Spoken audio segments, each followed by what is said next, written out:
নমস্কার, আমি কবিতার কলাতম থেকে আমার চ্যানেলে সবাইকে স্বাগতম। বড়োদেরকে প্রণাম জানাই, ছোটোদেরকে অনেক অনেক আদর আর ভালোবাসা জানিয়ে এখন আমি চলে এসেছি #আমরা সকলের আজকের বিষয় নিয়ে। আজকের বিষয় মৌসুমি দিয়েছে, মৌসুমি সিনহা ওর নাম। মৌসুমিকে অনেক ধন্যবাদ বিষয় দেওয়ার জন্য। বিষয়টা হলো চাহিদার চরিত্র পাল্টাতে হবে।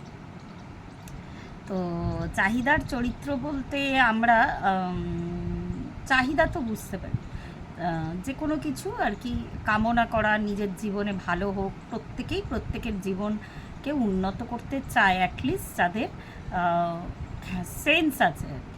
তো সেই ধরনের যে কোনো মানুষ কেন, যে কোনো প্রাণীও চায় না তার নিজের ক্ষতি নিজে করতে। প্রত্যেকেরই জীবনে চাহিদা আছে, তারা চায় তাদের জীবনটা এগিয়ে নিয়ে যেতে, তাদের জীবনটা স্মুথলি এগিয়ে নিয়ে যেতে। মোদ্দা কথা, জীবন কাটানো আর জীবন যাপন করার মধ্যে পার্থক্য আছে। তো খুব কম লোককেই, আর আজকালকার যুগে খুব আমাদের প্রত্যেকের আর কি চাহিদা এতটাই ইনক্রিজ করেছে, একের পর এক। যদি মনে হয় যে আগে মানে একটা সময় ভাবা হতো যে কি দরকার ইঁদুর দৌড়ে দৌড়ে, বা কি লাভ আছে ভালো খরচা করে বাচ্চাকে স্কুলে পড়িয়ে এত টাকা খরচা করে। তো এরকম একটা ধারণা কিন্তু কিছু বছর আগেও ছিল, কিন্তু এখন মানে এই ধারণাগুলোর আর কোনো মনে আনার কোনো স্থানই নেই। মানে ওটা করতেই হবে, একটা কম্পিটিশানে থাকা নয় বা ইঁদুর দৌড়ে দৌড়ানো নয়। জীবনটাকে চালিয়ে নিয়ে যেতে গেলে কিন্তু কিছু জিনিস আছে, সেগুলো কিন্তু একান্তভাবে দরকার। যেমন একটা ছোট উদাহরণ দিই আমি, তাহলে প্রত্যেকেই বুঝতে পারবেন। যখন আমাদের মানে অনেক আগেকার কথা বলছি, যখন কারোর ঘরের ফ্যান ছিল না আর কি, তো লোকে একটা লাইট হলেই কাজ চলে যেত। তখন তো এত গরম পড়তো না, তো গরমকালটা একটু কষ্ট হতো, হাত পাকা দিয়ে লোকে বাতাস করতো, চলে যেত লোকের জীবন। তারপরে লোকের খুব নেসেসারি হয়ে পড়লো ফ্যান আনা। সেই ফ্যান থেকে আবার সিলিং ফ্যান হলেই চলবে না, আবার টেবিল ফ্যানও ইউজ হতে শুরু করলো। আস্তে আস্তে এসি এলো, এত গরম, এত গ্লোবাল ওয়ার্মিং বাড়লো যে এসি ছাড়া মানুষ কিন্তু চলতে পারে না। খুব সাধারণ মানুষও কিন্তু খাক না খাক কিন্তু এখন এসির ভীষণ দরকার লোকের। তো তাহলে বোঝাই যাচ্ছে যে চাহিদা দিন স্টেপ বাই স্টেপ কিন্তু শুধুমাত্র চাহিদা না, ওটা প্রয়োজন হয়ে পড়ছে মানুষের জীবনে। যতই আমরা বলি না কেন টেকনোলজি উন্নত হচ্ছে, আগে তো এগুলো আমরা ভাবতেই পারতাম না। তো যত দিন যাচ্ছে সত্যি ভীষণভাবে প্রয়োজন। ঠিক এইভাবেই আর কি প্রত্যেকটা ক্ষেত্রে আমি দেখেছি যে এরকম যে কোনো জিনিসই আস্তে আস্তে প্রয়োজন হয়ে ওঠে। এবার এর মধ্যে একটা সূক্ষ্ম পার্থক্য আছে। যারা লাক্সারি লাইফ লিড করতে চায়, আমিও চাই, আমি বলবো না আমি এর বাইরে আর কি, কিন্তু যখন দেখতে হয় আর কি, যে দেখতে হবে এটা মেনলি আর কি, যখন আমি আমার জীবনটা এনাফ উন্নত করতে চাইছি, প্রথমে তো চাহিদা আর কি, কী চাইছি সেটা ভেবে চাইতে হবে। এবার ধরন পাল্টানো কেন বলা হয়েছে? সেই লাক্সারি লাইফ লিড করতে গিয়ে ওই আমি সবসময় এই কথায় বিশ্বাস করি যে আমার চেতনা কতদূর প্রসারিত বা আমার চেতনা কতদূর বিস্তারিত। তো সেই লাক্সারি লাইফ লিড করতে গিয়ে হয়তো আমি আমার পরিবারের ক্ষতি করছি। আর সবার প্রথমে কিন্তু এটাই দেখতে হয় আমার মনে হয়। তো আমার কাছে হয়তো অনেকগুলো হীরের মানে আর কি গয়না আছে, আমি আমার বন্ধুরটা দেখে একটা ভালো নেকলেস দেখে আর কি আমি চাইলাম আমারও ওটা হোক। তো এই ক্ষেত্রে আর কি সেই চাহিদা থাকে না, সেটা কিন্তু আস্তে আস্তে লোভে পরিণত হয়। হ্যাঁ, ভবিষ্যতের সঞ্চয় যদি বলতে পারো সেটা অন্য ব্যাপার, কিন্তু সেই ক্ষেত্রে লোভে পরিণত হয় যখন আমি কাউকে দেখে রেষারেষিতে করছি। হয়তো আমার হাজবেন্ড বা আমার সেই ধরনের আর কি তার ফিনান্সিয়াল কন্ডিশন নেই, তো এইটার চাহিদা থাকে না, কিন্তু তো এই চাহিদাটা লোভে পরিণত হয়। এটা তো গেল চাহিদার কথা। এবার চাহিদাটা একটা নমিনাল, এই যে যেমন আমি এসির এক্সাম্পলটা দিলাম, একটা নমিনাল আর কি, মানুষের মাথার ছাদ আমার মনে হয় একটা নমিনাল চাহিদা আর কি। তো সেই ক্ষেত্রে কিন্তু লাক্সারি আর চাহিদার মধ্যে একটা পার্থক্য আছে। এবার চাহিদার যদি ধরন পাল্টাতে হয় বলা হয়, তাহলে আমার মনে হয় যে যে কোনো কিছু ঈশ্বরের কাছে চাওয়ার আগে বা কামনা করার আগে সেটার মানে পরিণতিটা একটু ভেবে দেখার দরকার আছে। সেই চাহিদাটা যখন ফুলফিল হবে, সেই চাহিদাটা কি আমার স্বার্থের জন্য, এটা কিন্তু আমি ভাবি। আপনারা জানি না কতজন বিশ্বাস করবেন, এটা কিন্তু আমি প্রথম থেকেই ভাবি। হ্যাঁ, ছোটোখাটো চাহিদা, যেমন আমি অনেকবার বলেছি আমি একটুখানি মানে একদম মানে কম রেঞ্জের মধ্যে, এমন নয় যে আমি খুব ব্র্যান্ডেড জামা কাপড় পরি, একটু জামা কাপড় একটু সাজগোজ আমি পছন্দ করি। এটা আমার নিজের মানসিক খুশির জন্য আমি করি, যেটা করি সেটা আমি অন ক্যামেরা বলছি। কিন্তু এটা করতে গিয়ে আমি কখনোই আমার হাজব্যান্ডের থেকে কিন্তু আমি হাত পাতি না। তো এটাই দেখার যে এটার জন্য আমি অন্য একটা মানুষকে, সে তো মাথার দিব্যি দিয়ে আসেনি বা সে কোনো লিখিত এগ্রিমেন্ট করে আসেনি যে আমার এইগুলো বলতে গেলে এক ধরনের মানে এটা আমার কাছে শখ, হয়তো তার কাছে লোভ। তো সে আমার এই চাহিদাটা পূরণ করার মানে জন্য কোথাও সিগনেচার করেনি। তো এবার ধরন পাল্টানো যদি বলি, আমি যদি নিজের জন্য কিছু চাইলাম, তো আমি না এটা দেখি যে এটাতে কি অন্যদেরও ভালো করা যাবে। এরকম অনেক জিনিস আছে যে নিজের জন্য হয়তো চাইছি, কিন্তু এটা এটা এই জিনিসটা হলে হয়তো আমি কিন্তু অন্যদেরও তাহলে হেল্প করতে পারবো।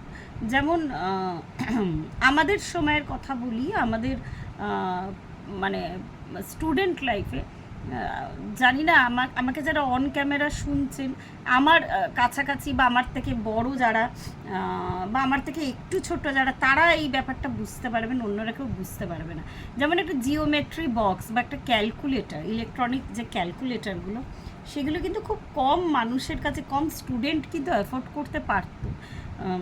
যারা যারা ওই সময় বড় হয়েছেন, তারা একটি মানে 80-র দশকের যারা আছেন বা তার আগেকার যারা আছেন, তারা কিন্তু বুঝতে পারবেন। তো আমার ঈশ্বরের কৃপায় আমার কাছে কিন্তু মানে আর কি এই জিনিসগুলো আর কি 2-3টে সেট করে ছিল। তো আমার না ছোটোবেলা থেকে, আমি জানি না এটা নিজের প্রশংসা নিজে করা নয় আর কি, আমি মানে জিনিসগুলো রাখতাম আমার বন্ধুদেরও কাজের লাগে তার জন্য। ইভেন এক্সামের সময় আমার কাছে একটা সেট রেখে আমি ওদেরকে দিতাম যাতে ওদের কাজে লাগে, আর বলতাম এক্সামের পরে ফেরত দিয়ে দিতে। ইভেন আমার মায়ের থেকে এটা শেখা, আমার মা আমি কখনো পুরনো বই না কিনে পড়তে চাইতাম না, আমার এই একটা বদ অভ্যাস ছিল। নতুন বইয়ের নতুন গন্ধ, আমি কেন জানি না আমার মধ্যে একটা কুসংস্কার ছিল যে এই বইটা হয়তো এমন কেউ পড়েছে যে হয়তো ওই ক্লাসে ফেল করেছে, আমিও ফেল করে যাব। আজকে বলছি ভীষণ বাচপানা আর কি কথাটা, যদিও তা যাই হোক, ওই কোনোদিন পুরনো বই পড়তাম। তো আমার মা না কী করতো, আমার মানে পাশ করার, মায়ের ভীষণ কনফিডেন্স ছিল আমার ওপরে। তো যাই হোক, আমার পাশ করে মানে রেজাল্ট বেরোনোর আগেই মা কী করতো, আমাদের পাড়ায় আর কি, তো হ্যাঁ, যাদের লাগতো এই বইগুলো, মা কিন্তু মানে সেই যুগে মানুষ পুরনো বই পড়তো। হ্যাঁ, এখন তো মানে যুগ পরিবর্তন হয়ে গেছে, মানে আমার সত্যি ভালো লাগে দেখলে। আমি বলছি আর কি, একটা এক্সাম্পল দিই, তখন কিন্তু মানে নিজের বাড়ি আছে, মোটামুটি অবস্থা, তখন কিন্তু মানুষ সাথে ভাবতো না যে নতুন বই কিনে দিতে হবে, কিন্তু আমার ওই জেদ ছিল আমি পুরনো বই পড়বো না, ওটাই আর কি। মানে ইভেন আমি বলতে নি ঈশ্বরের কৃপায় কোনোদিন পড়িনি আর কি ওইভাবে। তো যাই হোক, একটা সময় গেছে যে আমার স্টুডেন্ট লাইফের শেষের দিকটা বেশ টাফ সিচুয়েশান গেছে, তখনও কিন্তু মানে আর কি আমি নিজে ইনকাম করে হলো নতুন বই কিনে পড়েছি। তো যাই হোক, সেটা অন্য ইস্যু, এখন বুঝতে পারি ওটা জেদ ছিল আর কিছুই না। তো মা কিন্তু ওগুলো দিয়ে দিত, আর ওর পরে ওর ভাই পড়তো পরের বছরে, তো ওরকমভাবে আর কি চলতো। তো এটা মায়ের থেকে শেখা আমার। আমি জানি না চাহিদা কথাটার সাথে এই কথাগুলো খাটে কি না। আমার চাহিদা ছিল ছোটোবেলা থেকে, ইভেন এখনও তাই। আমি না চাহিদাটা কখনোই যে এমন নয় যে একদম পুরোটা নিজের জন্য, মানে এরকম অনেক জিনিস হয়েছে নিজের সাথে সাথে আমি বন্ধুদের জন্য আর কি সংগ্রহ করে রেখেছি। বহু জিনিস হয়েছে আর কি যে আমার সাথে সাথে যাতে আমার বন্ধুরাও পাক আর কি। তো এরকম হয়েছে আমার সাথে। তো যেটা বলছিলাম যুগের পরিবর্তন, হয়তো বললে অনেকে খারাপভাবে নেবেন আমি জানি না। আমাদের সময়ের যে ধারণাটা ছিল, আমাদের সময় আমরা অ্যাকচুয়ালি আমরা মানে যখন বড় হচ্ছি তখন বাবা মারা ওইভাবে ফোকাস করতো না। হ্যাঁ, অবশ্যই আমার মা একটু অন্যরকম ছিল, হোমওয়ার্ক চেক করা বা কখন কি লাগবে লাগার আগেই সেটাকে আর কি এনে দেওয়া, সেটা একটা অন্য ব্যাপার ছিল। যাই হোক, 4 ভাই বোনের মধ্যে আমি সব থেকে ছোটো, তো একটু এক্সট্রা কেয়ার ছিল আমার ওপর। তো সেটা কথা না, কিন্তু আমি এখন দেখি বেশ মানে আর কি বাবা হয়তো রিক্সা চালক, আমার দেখে এত ভালো লাগে, এত ভালো লাগে। সবাই বলে যে যুগের পরিবর্তনটা নেগেটিভলি হয়েছে, কিন্তু পজিটিভলিও হয়েছে আর কি। তো সেই বাবা মেয়েকে দোকানে নিয়ে এসে, একটা ছোট্ট মেয়ে, তাকে দোকানে নিয়ে এসে বলছে যে কী নিবি বল, কোন খেলনা নিবি বল। তো এগুলো তো আমাদের সময় মানে আমাদের যাদের বাবারা বা আমাদের ভালো রোজগার করলেও ভাবা যেত না, কিন্তু বলছি যে এক্সেপশনাল আমি পেতাম, সত্যি কথা বলতে কি। কিন্তু এখনকার বাচ্চাদের, কিন্তু এখন যুগ এতটাই পাল্টেছে যে দেখতেও না মানে দেখে সত্যি ভেতরটা মানে হৃদয়টা আর কি ভরে যায়, ভালো লাগে দেখতে। সবসময় যে সব কিছু নেগেটিভ চেঞ্জ এসেছে তা কিন্তু নয়। এখন মানুষ অনেক কষ্ট করে হলেও এক বাচ্চাকে কিন্তু ইংলিশ মিডিয়াম স্কুলে ভর্তি করছে, ছোটোখাটো ইংলিশ মিডিয়াম। সেই বাবা হয়তো, ইভেন আমার নিজের ক্ষেত্রেই বলছি, আমি আমার ছেলেকে যে এত দূর পড়িয়েছি, মানে ওর বাবার কথা বলছি আর কি মেনলি, যে অনেক সময় এমনও গেছে আর কি প্রয়োজনের অতিরিক্তের থেকে বড় কথা, আমরা ভেবেছি ওই কোর্সটা বা ওইভাবে ওকে মানে আর কি না রেডি করলে হবে না। তো তখন আমাদের উপর চাপ পড়লেও ওকে ওইভাবে রেডি করতে হয়েছে। এমন নয় যে ফার্স্ট হতে হবে বা যুগের সাথে পাল্লা দিতে হবে, অ্যাকচুয়ালি এটাই যুগ আর কি। তো এই কথা বলতে গেলে সত্যি ভেতর থেকে অনেক কথা আসে। তো ওই চাহিদার সত্যি কথা ধরন পাল্টাতে হয় আর কি। সবসময় ওই স্বার্থপরতাটা আমার মধ্যে কোনো দিনই ইভেন আমি সবসময় আর কি ভালো লাগে, এটা একটা সেলফ স্যাটিসফ্যাকশন।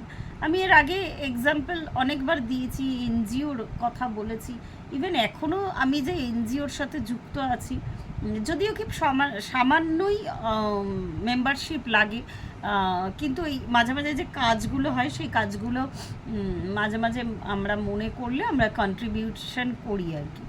তো সেটাও মানে আর কি আমি বলছি, মানে সেটাও কিন্তু আমার মনের চাহিদা থেকে, এটা আমার না অনেক বছর ধরে আমার মনে চাহিদা ছিল যে এরম কিছু কাজ করতে পারতাম না হয়তো, বা ওই একা তো অতটা করা যায় না, আর আমার মানে সেই ধরনের সামর্থ্য এখনও পর্যন্ত হয়নি যে আমি একা করব, বলতে আমার কোনো আপত্তি নেই ক্যামেরার সামনে। তো আমি এই অর্গানাইজেশনের সাথে যুক্ত হয়ে ভীষণ খুশি। এবার আমি না ডান দিক বাদ দিক আর কিছু দেখি না, আমার মধ্যে মানে এই ব্যাপারটা আছে, মানে এই অর্গানাইজেশনটার মধ্যে কি ঝামেলা, কি ঝঞ্ঝাট, বা কার সাথে কার কী প্রবলেম হয়েছে, আমি এগুলোর ঊর্ধ্বে যাই আর কি। আমি সত্যি কথা সেইভাবে আমি কোনোদিনই এই ব্যাপারে ফোকাস করতাম না, আজও করি না।